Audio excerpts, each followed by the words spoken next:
Hello guys and welcome to How to Socials. In this video I am going to show you how to delete a WhatsApp group. So let's start. First open the WhatsApp app. Now open the group chat. Now tap on the group chat name at the top of the screen.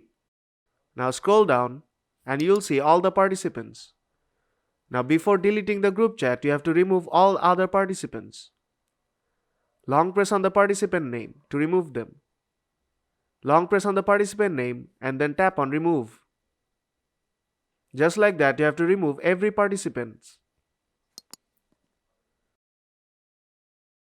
Now tap on exit group. Then tap on exit again. Now tap on delete group and tap delete again. And that's how you can delete a WhatsApp group very easily. So if this video helped you out, then don't forget to leave a like and see you in the next tutorial.